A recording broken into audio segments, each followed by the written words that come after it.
നമുക്കറിയാമല്ലോ നമ്മുടെ കേരളം ഇപ്പോൾ ഇരിക്കുന്ന കടക്കെണിയുടെ അവസ്ഥ എങ്ങനെയാണെന്ന്. അതായത് നമുക്ക് കിട്ടുന്ന വിഭവ സമാഹരണം, നമുക്ക് ലഭ്യമായ വിഭവം എന്ന് പറഞ്ഞാൽ എന്താണ്? നികുതി വരുമാനം, നികുതിയേതര വരുമാനം, അതുപോലെ നമുക്ക് കിട്ടേണ്ട ഷെയർ, കേന്ദ്രത്തിൽ നിന്ന് കിട്ടേണ്ട വിഹിതം, ഈ മൂന്നും കൂടെ ചേരുന്നതാണ് നമ്മുടെ വരുമാനം എന്ന് പറയുന്നത്. ഈ വരുമാനത്തിൻ്റെ 80% നമ്മൾ റവന്യൂ ചെലവിന് വേണ്ടി തന്നെ, അതായത് ശമ്പളം, പെൻഷൻ, പലിശ, ഇതിന് മൂന്നിനും വേണ്ടി തന്നെയാണ് ചെലവഴിക്കുന്നത്. അപ്പോൾ പിന്നെ നമുക്ക് മൂലധന ചെലവിന് പണം എവിടെ? അങ്ങനെ മൂലധന ചെലവിന് പണം കടമെടുത്താണ് നമ്മുടെ ഈ പ്രാവശ്യം എടുത്തിരിക്കുന്ന കടം എത്രയാണ്? നമ്മുടെ ബജറ്റിൽ തന്നെ പറയുന്നു, സഞ്ചിത കടം 34.08% ഓഫ് GSDP. 27% വരെ പോകാവുള്ളൂ. അതാണ് 34% വരെ എത്തിയിരിക്കുന്നത്. അതിൻ്റെ കൂടെ ചേർക്കണം 29,000 കോടിയിലധികം. എന്തിനു വേണ്ടി കടമെടുത്തത്? കിഫ്ബി വഴിയും സോഷ്യൽ സെക്യൂരിറ്റി പെൻഷൻ ഫണ്ട് വഴിയും എടുത്ത കടം. ഇതൊക്കെ കൂടെ ചേർത്താണ് ആകെ സഞ്ചിത കടമായാലും ഏത് കടമായാലും കണക്കാക്കേണ്ടത്. അങ്ങനെ വരുമ്പോഴത്തേക്കും ഈ 34% നിന്നൊക്കെ മുകളിലേക്ക് പോവുകയാണ്. അങ്ങനെ കടം കൊണ്ട് മുടിയുന്ന ഒരു കേരളം, ആ കേരളത്തിൽ എങ്ങനെയാണ് ആരോഗ്യരംഗത്തും വിദ്യാഭ്യാസ രംഗത്തുമൊക്കെ 8%, 10% ഒക്കെ ചെലവഴിക്കണം എന്ന് പറഞ്ഞാൽ പറ്റുക?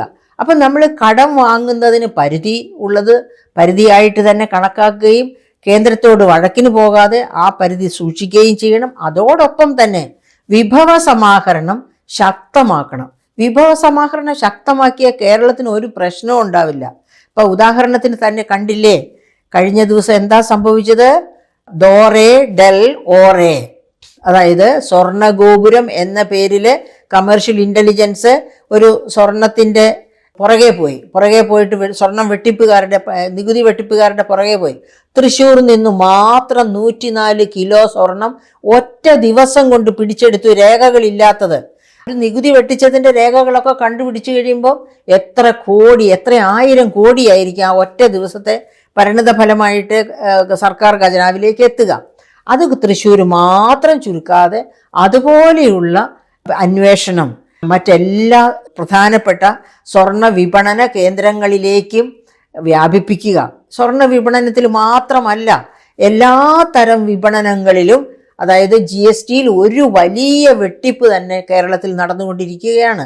അപ്പോൾ national anti profiteering authority of ഇന്ത്യയും ചേർന്ന് നമ്മുടെ കമേഴ്ഷ്യൽ ഇൻ്റലിജൻസ് വേണ്ട രീതിയിൽ പ്രവർത്തിക്കുകയാണെങ്കിൽ, ഇതാ ഇപ്പോൾ നമ്മുടെ ബജറ്റിൻ ബ്രീഫ് ഡോക്യുമെൻറ്റിൽ തന്നെ 14,000 കോടിയിലധികം ഈ 2024-25 വർഷം, 23-24 വർഷം പിരിച്ചെടുക്കാനുണ്ടായിരുന്നതിൽ ഒരു പ്രശ്നവും ഒരു തടസ്സവും ഇല്ലാഞ്ഞിട്ടും പിരിച്ചെടുക്കാൻ പറ്റാത്ത 15,000 കോടിയോളം രൂപയുടെ കാര്യം പറയുന്നുണ്ട്.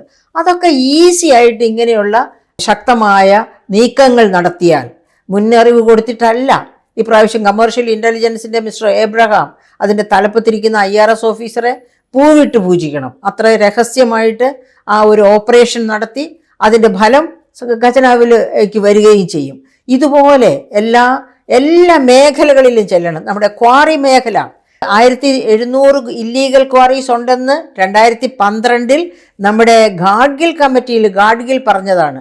അതിന് ശേഷം തൃശ്ശൂർ ഫോറസ്റ്റ് റിസർച്ച് ഡിപ്പാർട്ട്മെന്റ് കണ്ടുപിടിച്ചത് എന്താണ്? 8,435 ഇല്ലീഗൽ ക്വാറീസ് കേരളത്തിലുണ്ട്. 600-ൽ താഴെ ക്വാറികൾ മാത്രമാണ് രജിസ്റ്റേർഡ് ക്വാറികൾ. ബാക്കി എല്ലാം ഇല്ലീഗൽ ക്വാറികളാണ്. മലയെല്ലാം ഇടിച്ച് കേരളത്തെ അറബിക്കടലിലേക്ക് കൊണ്ടുപോകുന്നു ഈ ക്വാറി മാഫിയ. മാത്രവുമല്ല, ഖജനാവ് നിറയേണ്ട പണം മുഴുവനും രാഷ്ട്രീയക്കാരുടെയും ഈ ക്വാറി മാഫിയയുടെയും പോക്കറ്റുകളിൽ ഉറങ്ങുകയാണ്. ഇതൊക്കെ കണ്ടെത്താനായിട്ട് ഈ ക്വാറി മാഫിയയുടെ പുറകെയും ചെല്ലേണ്ട ഇൻ്റലിജൻസുകൾ ചെല്ലണമെന്നാണ് എൻ്റെ അഭിപ്രായം. അങ്ങനെ ചെല്ലുകയാണെങ്കിൽ നമുക്ക് ആരോഗ്യരംഗത്ത് 8% ചെലവഴിക്കാനോ, അതുപോലെ തന്നെ വിദ്യാഭ്യാസ രംഗത്ത് GSDPയുടെ 10% ചെലവഴിക്കാനോ ഒരു ബുദ്ധിമുട്ടും ഉണ്ടാവുകയില്ല. പക്ഷേ ഒരു ചൊല്ലുണ്ടല്ലോ, when there is a will there is a way. അതിനൊരു മനസ്സ് വേണം. ഞങ്ങളുടെ ഖജനാവ് നിറയ്ക്കണം. ഞാൻ ഭരിക്കുന്നത് എൻ്റെ കുടുംബത്തെ നന്നാക്കാനല്ല, എൻ്റെ നാടിനെ നന്നാക്കാനാണ് എന്നുള്ള സത്യസന്ധമായ വികാരവും വിചാരവുമുള്ള യുക്തിഭദ്രമായ ഒരു ഗവൺമെൻറ് വേണം. എന്തു പറയുന്നതിനും കാരണങ്ങൾ, വൃത്തികെട്ട ന്യായങ്ങൾ നിരത്തിക്കൊണ്ടിരിക്കുന്ന ഗവൺമെൻറ് അല്ല വേണ്ടത്.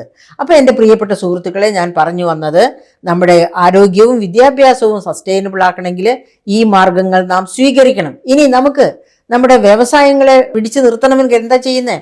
ബഹുമാനപ്പെട്ട മന്ത്രി രാജീവ് പറഞ്ഞിട്ടുണ്ട്, കഴിഞ്ഞ ബജറ്റിൽ പറഞ്ഞിട്ടുണ്ട്, എല്ലാ ക്യാമ്പസുകളിലും സംരംഭകത്വ മികവ്.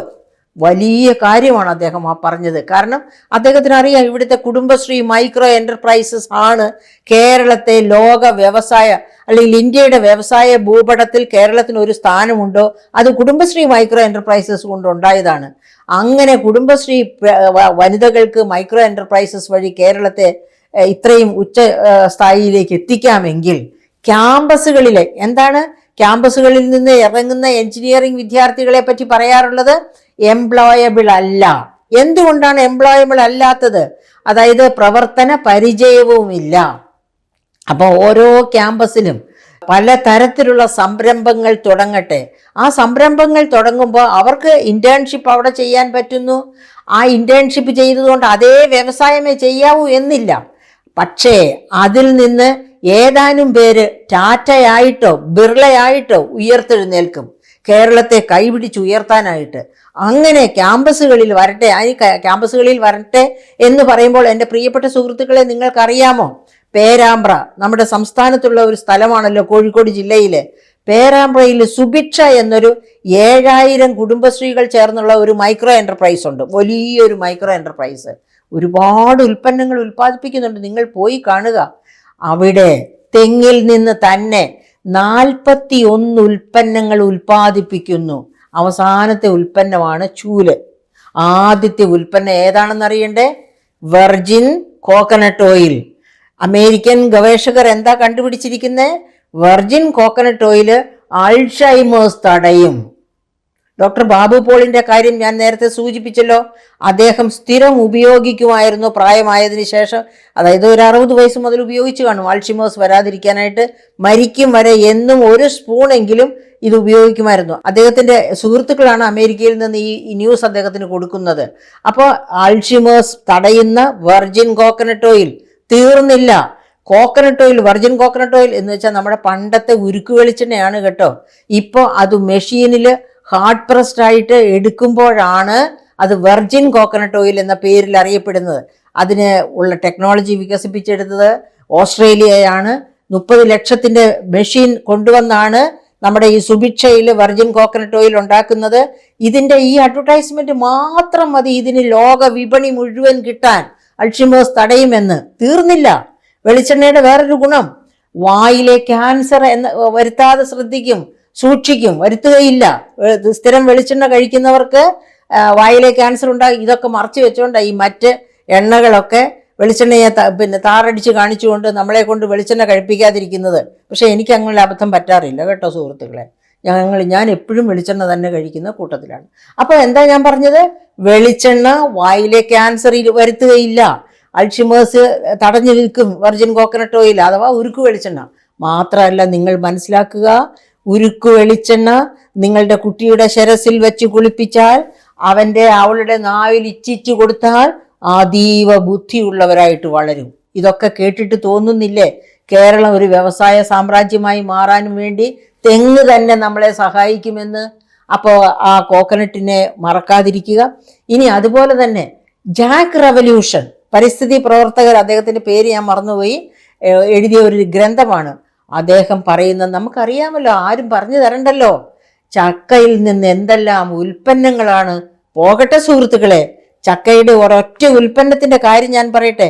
ചക്കക്കുരുവിൽ നിന്ന് എടുക്കുന്ന ലെക്റ്റിൻ, LECTIN, ലെക്റ്റിൻ, ആ ലെക്റ്റിനാണ് ക്യാൻസറിന്റെ സിദ്ധ ഔഷധമായത് ആയി തീരുന്നത്.